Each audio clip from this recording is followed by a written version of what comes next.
ہماری اٹینڈنس کیوں اتنی کم تھی؟ دن چینج تھا اس لیے؟ السلام علیکم میم. جی وعلیکم السلام ورحمۃ ہاں اللہ.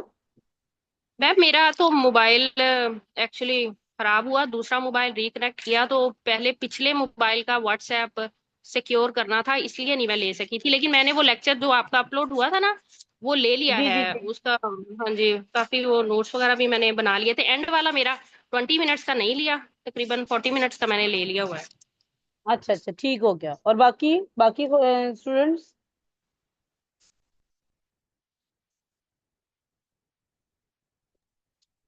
سوری جی آپ لوگوں نے بھی لاسٹ کا لیکچر لے کے اپنی اسٹڈی کمپلیٹ کر لی تھی یا ابھی رہتا ہے اسلام. آپ لوگوں کا؟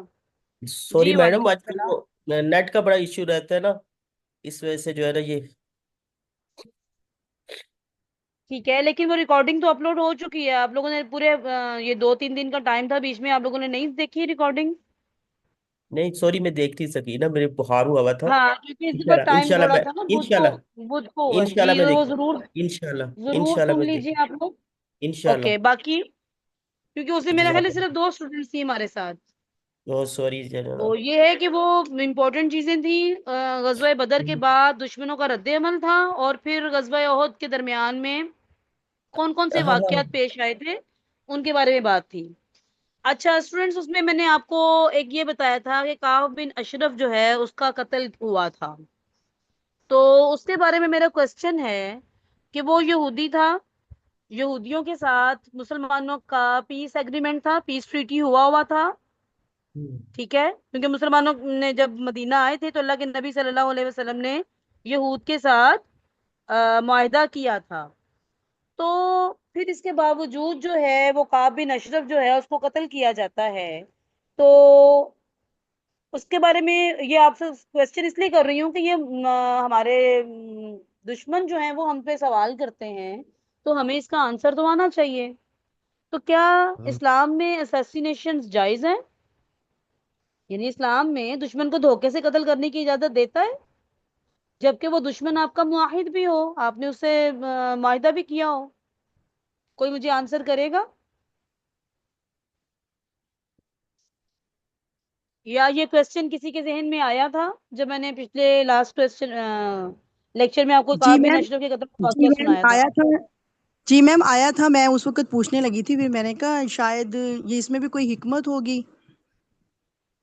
ٹھیک ہے, تو پھر اس کے بعد بھی نہیں پوچھا. چلے میں تو اب پھر کیا ذہن میں آیا, کیا جواب آیا آپ کے ذہن میں؟ کیا اسلام اسیسینیشن کی اجازت دیتا ہے, دھوکے سے دشمن کو قتل کرنے کی اجازت دیتا ہے؟ جو نہیں ایسا. السلام علیکم. اس نے جی جی معاہدہ تو وعلیکم توڑ دیا السلام. تھا نا.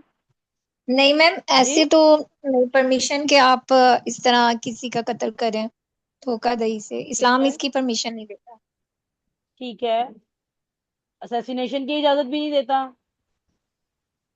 پھر کعب بن اشرف نہیں کا قتل کیسے ہوگا؟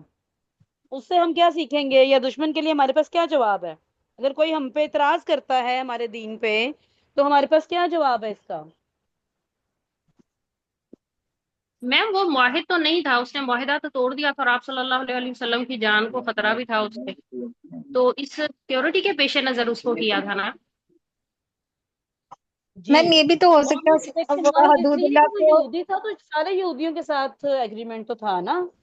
تو بات لیکن یہ ہے کہ جی اب آپ اپنے مائک میوٹ کر لیں, میں آپ کو بتاتی ہوں. پھر اس کے بعد کوئی کوشچن ہوگا ذہن میں تو پھر مجھ سے پوچھ لیجیے گا. تو دیکھیں جی, اسلام نہ کسی کو دھوکا, اسلام تو کسی کافر کو بھی دھوکے سے قتل کرنے کی اجازت نہیں دیتا, اور معاہد دشمن ہو تب بھی نہیں دیتا, اسیسینیشن کی اجازت بھی نہیں دیتا. ہاں اب کسی کو قتل کرنا پڑے گا یا کسی کو مارنا بہت ضروری ہو جائے, تو اس کا فیصلہ کون کرے گا؟ اس کا فیصلہ جو ہے وہ اولی الامر کرے گا, حاکم وقت کرے گا. یہ نہیں ہوگا کہ عوام میں سے کوئی بھی اٹھے اور جا کے اس کو قتل کر دے کسی بندے کو. ٹھیک ہے, تو ایسا نہیں ہوگا.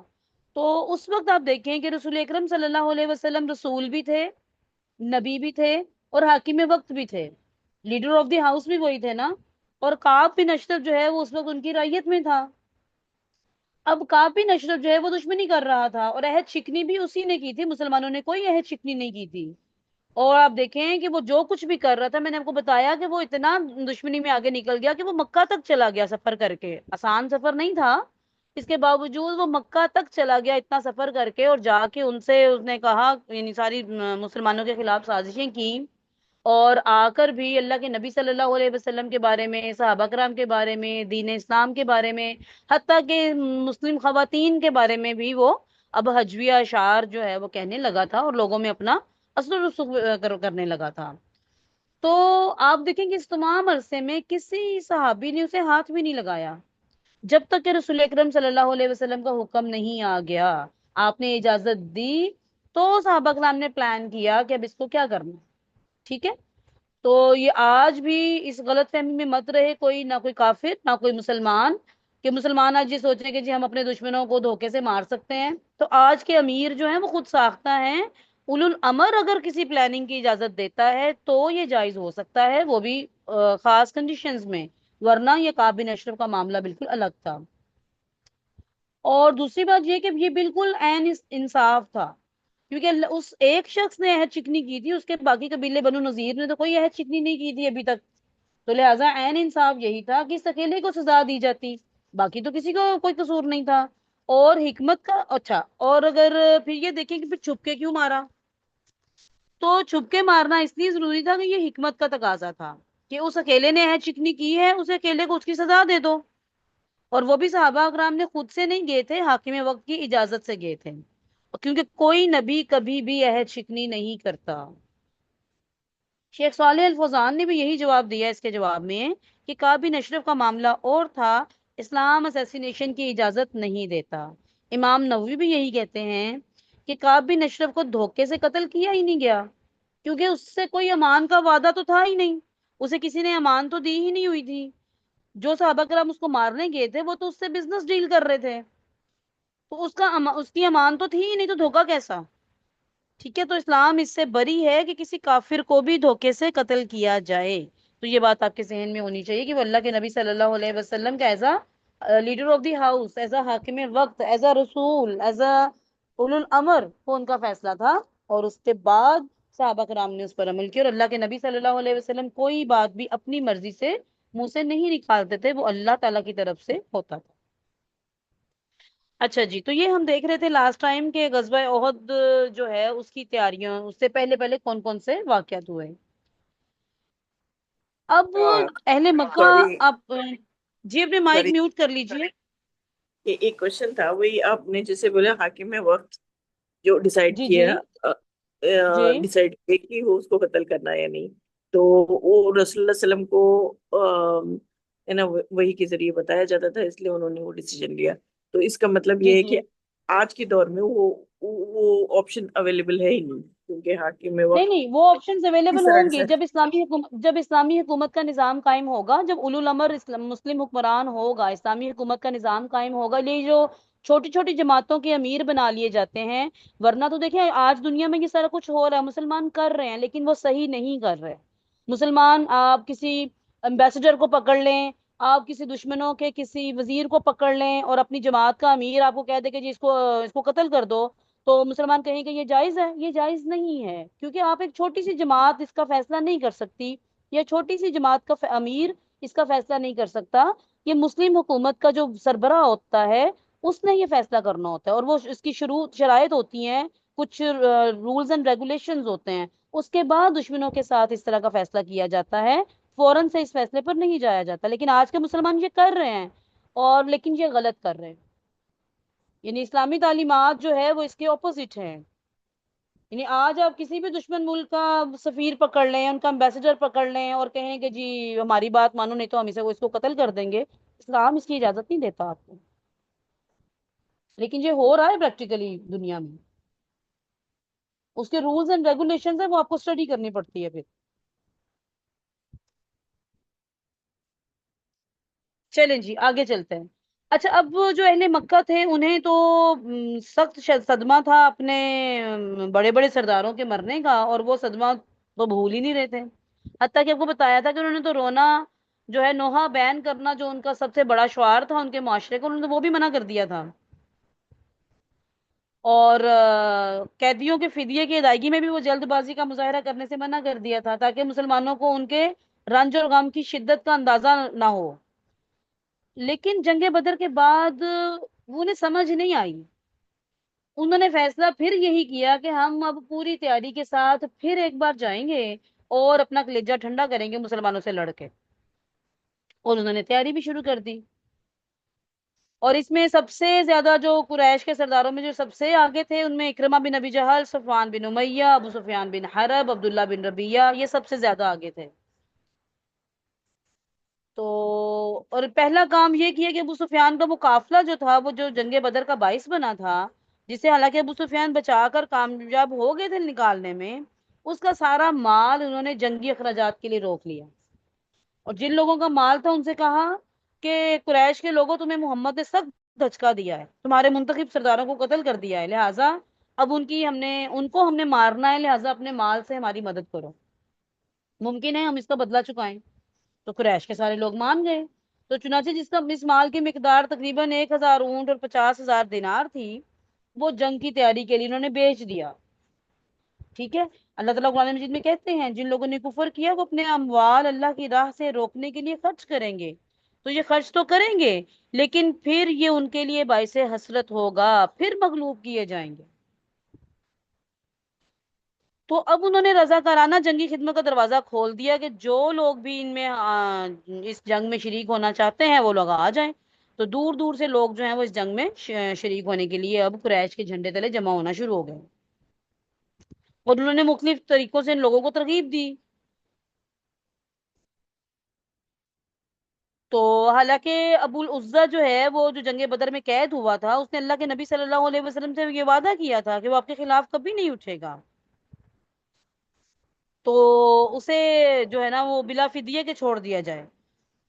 تو اسے بھی صفوان بن امیہ نے ابھارا کہ وہ سارے قبیلوں کو مسلمانوں کے خلاف بھڑکانے کا کام کرے، اور اس سے یہ عہد کیا کہ اگر وہ لڑائی سے زندہ بچ کر واپس آ گیا تو اسے مالا مال کر دے گا، نہیں اگر نہیں بچ کے آؤ گے تو بھی میں تمہاری بچیوں کی کفالت کروں گا۔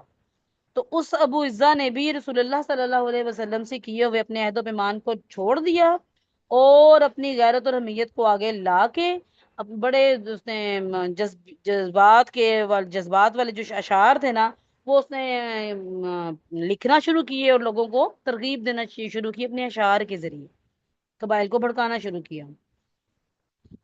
اسی طرح قریش نے ایک اور شاعر مصافے بن عبد مناف، اس کو بھی اسی مہم کے لیے تیار کیا۔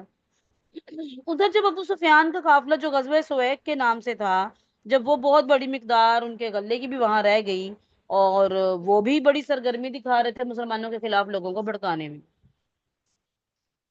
اور جب زید بن حارثہ والا جو سریہ تھا وہ پیش آیا، تو اس سے قریش کو بڑی مالی طور پر بڑا دھچکا لگا، ان کی کمر مزید ٹوٹی۔ تو اس نے مزید آگ پر تیل کا کام کیا، اور اس کے بعد انہوں نے اب ایک فیصلہ کن جنگ کرنے کی تیاری میں تیزی آ گئی۔ تو سال پورا ہوتے ہوتے قریش کی تیاری بھی مکمل ہو گئی، انہوں نے اپنے ارد گرد کے لوگوں کو ملو کے تقریباً 3,000 کی فوج بھی تیار کر لی، اور ساتھ ان لوگوں نے کہا کہ اب ہم عورتیں بھی لے کے چلیں گے، تاکہ یعنی ایک تو یہ ہوگا کہ عورتیں ساتھ ہوں گی تو مرد جو ہے وہ بزدلی نہیں دکھائیں گے، کیونکہ عورتوں کے سامنے وہ اپنی بزدلی نہیں شو کرنا چاہیں گے، تو وہ زیادہ بہادری سے لڑیں گے۔ اور تقریباً 15 تعداد تھی عورتوں کی، اور ان کی سواری اور بردباری کے لیے 3,000 اونٹ تھے ان کے پاس، اور 200 گھوڑے تھے، اور ان 200 گھوڑوں کو تازہ دم رکھنے کے لیے انہیں پورے راستے میں چلا کر لے کر جایا گیا، یعنی ان پر سواری نہیں کی گئی۔ اور حفاظتی ہتھیاروں میں ان کے پاس 700 زرہیں تھی۔ ابو سفیان پورے لشکر کا سپہ سالار مقرر کیا گیا، اور گھوڑ سوار رسالے کی جو کمان تھی وہ خالد بن ولید کو دی گئی، اور اکرمہ بن ابی جہل کو ان کا معاون بنایا گیا، اور پرچم جو ہے وہ قبیلہ بنی عبد الدار کے ہاتھ میں دیا گیا۔ تو یہ سارے لوگ جو ہے وہ پوری تیاری کے ساتھ جو ہے نا انہوں نے مدینے کا رخ کیا، اور ان کے دل جو ہیں غم، غصے اور انتقام سے بھرے ہوئے تھے۔ اب ادھر مکہ میں سیدنا عباس رضی اللہ عنہ جو رسول اکرم صلی اللہ علیہ وسلم کے چچا تھے، وہ چونکہ اسلام لا چکے تھے، لیکن انہوں نے اپنے اسلام کا اظہار نہیں کیا تھا، اور وہ بڑی باریک بینی سے گہرائی سے ان لوگوں کی جنگی تیاریوں کی ساری نقل و حرکت پر نظر رکھے ہوئے تھے۔ تو جیسے ہی یہ لشکر حرکت میں آیا تو انہوں نے ساری تفصیل جو ہے نا وہ ایک خط میں لکھ کے رسول اکرم صلی اللہ علیہ وسلم کی خدمت میں بھیج دیا۔ اب سیدنا عباس رضی اللہ تعالیٰ عنہ کا جو قاصد تھا وہ تیز رفتاری سے پیغام اللہ کے نبی صلی اللہ علیہ وسلم کے پاس لے کر گیا، کیونکہ یہ تقریباً مکے سے مدینے کا 500 کلومیٹر کا مسافت جو ہے وہ صرف 3 دن میں طے کی اس نے، اور خط جو ہے وہ اللہ کے نبی صلی اللہ علیہ وسلم کے حوالے کر دیا۔ یاد رکھے نا کہ آج کے لیے، آج تو ہم 4 گھنٹے میں چلے جاتے ہیں، 5 گھنٹے لگتے ہیں، اس وقت ایسا نہیں تھا، کوئی موٹر ویز نہیں بنی ہوئی تھی۔ تو اس وقت رسول اکرم صلی اللہ علیہ وسلم مسجد قباء میں تشریف تھے۔ یہ خط سیدنا ابی بن کعب رضی اللہ تعالیٰ عنہ نے رسول اکرم صلی اللہ علیہ وسلم کو پڑھ کر سنایا، اور آپ صلی اللہ علیہ وسلم نے انہیں رازداری برتنے کی تاکید کی، اور فوراً مدینہ تشریف لائے اور انصار اور مہاجرین کے قائدین کو بلایا سلام مشورے کے لیے۔ تو اب جو ہے فوراً جو ہنگامی صورتحال کی تیاری کے لیے نا مدینے کے حالات جو ہیں وہ بڑے چوکس ہو گئے۔ کسی بھی صورتحال سے نمٹنے کے لیے لوگ ہر وقت انہوں نے اسلحہ اپنے پاس رکھنا شروع کر دیا، حتیٰ کہ نماز میں بھی ہتھیار جدا نہیں کرتے تھے۔ ادھر انصار کا ایک مختصر سا دستہ جس میں سیدنا سعد بن معاذ اور سعید بن حضیر اور سعد بن عبادہ تھے، وہ رسول اکرم صلی اللہ علیہ وسلم کی نگرانی پر تعینات ہو گیا۔ یہ لوگ ہتھیار پہن کر ساری ساری رات اللہ کے نبی صلی اللہ علیہ وسلم کے دروازے پر پہرا دیتے تھے، اور کچھ اور دستے کہ کہیں غفلت میں کوئی حملہ نہ کر دے، مدینے میں داخلی راستوں پر تعینات ہو گئے کہ کوئی ہم پر ہمارے سوتے میں حملہ نہ کر دے۔ اور اسی طرح کچھ اور لوگوں کو اللہ کے نبی صلی اللہ علیہ وسلم نے دشمن کی نقل و حرکت کا پتہ لگانے کے لیے ارد گرد گشتی دستے بھیجنے شروع کر دیے۔ تو یہ ان تمام رستوں پر گشت کر رہے تھے جن سے گزر کر مدینے پر چھاپا مارا جا سکتا تھا۔ ادھر مکی لشکر جو ہے وہ معروف کاروانی شاہراہ پر چلتا رہا۔ جب ابوا پہنچا تو ابو سفیان کی بیوی ہند بن عتبہ نے یہ تجویز پیش کی کہ یہ رسول اللہ کی والدہ کی قبر ہے، اس کو یہاں سے اکھیڑ دیا جائے، لیکن اس دروازے کو کھولنے سے جو سنگین نتائج نکل سکتے تھے وہ ان کے قائدین نے کہا کہ نہیں نہیں ایسا نہیں کرنا، انہوں نے اس تجویز کو منظور نہیں کیا اور اپنا سفر بہرحال جاری رکھا، یہاں تک کہ مدینے کے قریب پہنچ کر پہلے وادی عتیق سے گزرا ان کا لشکر، اور پھر کوہ احد کے قریب عینین نامی ایک مقام پر وہ بنجر زمین ہے وہاں انہوں نے پڑاؤ ڈال دیا۔ اور یہ جمعہ 6 شوال 3 ہجری کا واقعہ ہے، جمعہ 6 شوال 3 ہجری۔ اچھا، اب مدینے کی جو ذرائع اطلاعات تھے، انٹیلیجنس جو تھی، وہ ایک مکی لشکر کی ایک ایک خبر مدینہ پہنچا رہے تھے، حتیٰ کہ اس پڑاؤ کی آخری خبر بھی پہنچا دی۔ اس وقت پھر اللہ کے نبی صلی اللہ علیہ وسلم نے فوجی ہائی کمان کا ایک مجلس شورا منعقد کی، اور تاکہ آپس میں مشورہ ہو کہ اب پلاننگ کیا کرنی ہے۔ آپ صلی اللہ علیہ وسلم نے انہیں آتا دیکھا، اپنا ایک خواب بتلایا۔ انہوں نے بتلایا کہ اللہ میں نے ایک بھلی چیز دیکھی ہے، میں نے دیکھا ہے کہ کچھ گائیں ذبح کی جا رہی ہیں، اور میں نے دیکھا ہے کہ میری تلوار کے سرے پر کچھ شکستگی ہے، اور یہ بھی دیکھا ہے کہ میں نے اپنا ہاتھ ایک محفوظ زرہ میں داخل کیا ہے۔ پھر آپ نے گائے کی یہ تعبیر بتلائی کہ کچھ صحابہ قتل کیے جائیں گے، تلوار میں شکستگی کی یہ تعبیر بتلائی کہ آپ کے گھر کا کوئی آدمی شہید ہوگا، اور محفوظ زرہ کی تعبیر یہ بتلائی کہ اس سے مراد شہر مدینہ ہے۔ پھر آپ صلی اللہ علیہ وسلم نے صحابہ کرام کے سامنے اپنی رائے پیش کی کہ مدینے سے باہر نہیں نکلنا چاہیے، بلکہ شہر کے اندر ہی قلعہ بند ہو جانا چاہیے، اور اپنے مشرکین اگر اپنے کیمپ میں مقیم رہتے ہیں تو بے مقصد اور ان کو برا قیام ہوگا، اور اگر وہ مدینے میں داخل ہوتے ہیں تو مسلمان چونکہ مدینے کے گلی کوچوں کے ناکوں سے واقف ہیں، وہ ان سے اچھے طریقے سے جنگ کریں گے، عورتیں چھتوں کے اوپر سے بھی ان پر پتھر وغیرہ برسائیں گی، اور اس طریقے سے مسلمان جہاں پر زیادہ محفوظ طریقے سے ان سے لڑائی کر سکتے ہیں، اور یہی صحیح رائے تھی۔ لیکن اس رائے سے عبداللہ بن ابی جو راس المنافقین تھا اس نے بھی اتفاق کیا، اور یہاں پر وہ خزرج کے ایک نمائندے کی حیثیت سے شریک تھا، لیکن اس کی جو اتفاق تھا وہ اس نیت سے نہیں تھا کہ جنگی نقطہ نظر سے یہ موقف درست تھا، کیونکہ جنگی نقطہ نظر سے ماہرین کہتے ہیں، آج بھی ماہرین یہی کہتے ہیں کہ اللہ کے نبی صلی اللہ علیہ وسلم نے جو رائے دی تھی وہ بالکل درست تھی، لیکن یہ کوئی اللہ رب العزت کی طرف سے فیصلہ نہیں تھا، یہ اللہ کے نبی صلی اللہ علیہ وسلم کی طرف سے رائے تھی، اس لیے جو ہے وہ آگے اس پر عمل نہیں ہوا تھا۔ اس کا مقصد یہ تھا کہ وہ جنگ سے دور بھی رہے اور کسی کو اس کا احساس بھی نہ ہو۔ گلیوں میں، مدینے کی گلیوں میں کسی کو کیا پتا چلے گا کہ وہ جنگ کے لیے کون نکلا ہے کون نہیں نکلا؟ لیکن اللہ کو کچھ اور ہی منظور تھا. تو اللہ تعالیٰ نے اسے سرعام رسوا کرنا چاہا اس بار، کیونکہ اس کے اوپر تو نفاق کا پردہ پڑا ہوا تھا. اللہ تعالیٰ نے اس بار وہ پردہ ہٹانا تھا. تو بہرحال ایک بڑی جماعت جو بدر میں شرکت سے رہ گئی تھی صحابہ کرام کی، انہوں نے اللہ کے نبی صلی اللہ علیہ وسلم کو یہ مشورہ دیا کہ میدان میں چلتے ہیں، اور اپنی اس رائے پر سخت اصرار بھی کیا. تو بھتہ کے پاس صاحبہ نے کہا کہ اللہ کے رسول، ہم تو اس دن کی تمنا کیا کرتے تھے اور اللہ سے اس کی دعائیں مانگا کرتے تھے، اب اللہ نے یہ موقع فراہم کر دیا اور میدان میں نکلنے کا وقت آ گیا ہے، تو پھر دشمن کے مد مقابل ہی تشریف لے چلیں، وہ یہ نہ سمجھیں کہ ہم ڈر گئے ہیں. تو ان گرم جوش حضرات میں خود رسول اللہ کے چچا سیدنا حمزہ بھی جہاں شامل تھے، سر فہرست تھے، وہ مارکہ بدر میں بڑی بہادری دکھا چکے تھے. تو انہوں نے بھی اللہ کے نبی صلی اللہ علیہ وسلم سے عرض کیا کہ ذات کی قسم جس نے آپ پر کتاب نازل کی ہے، میں کوئی غذا نہیں چکھوں گا یہاں تک کہ مدینے سے باہر اپنی تلوار کے ذریعے ان سے دو دو ہاتھ نہ کر لوں. تو جب اللہ کی نبی صلی اللہ علیہ وسلم نے اکثریت کی رائے دیکھی تو ان کے اصرار پر پھر اپنی رائے ترک کر دی، اور آخری فیصلہ یہی ہوا کہ مدینے سے باہر نکل کر کھلے میدان میں مارکہ آرائی کی جائے.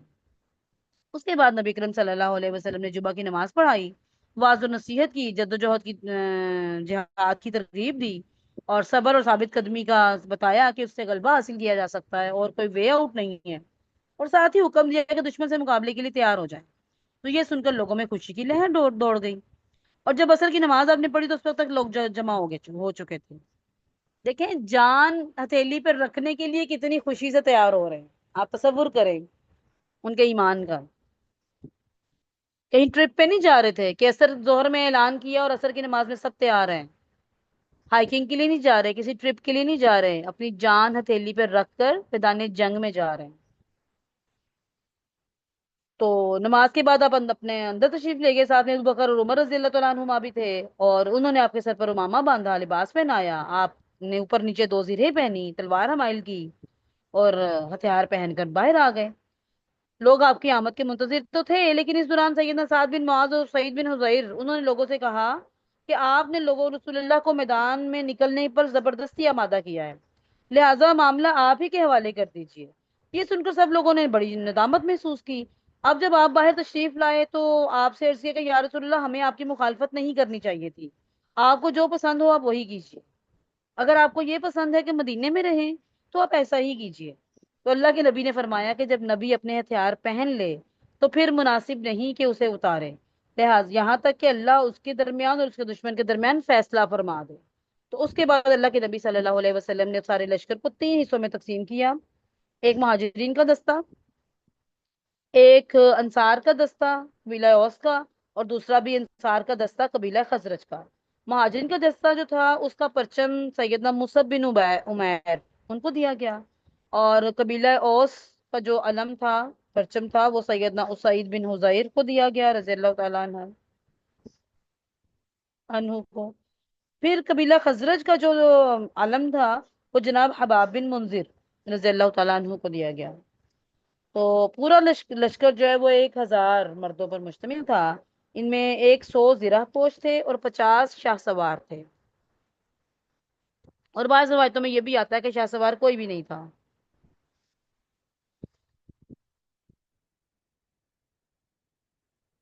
تو سیدنا ابن ام مکتوم کو اس کام پر مقرر فرمایا کہ وہ مدینے کے اندر رہ جانے والے لوگوں کو نماز پڑھائیں گے، اور اس کے بعد کوچ کا اعلان فرما دیا، اور لشکر نے شمال کی جانب رخ کیا.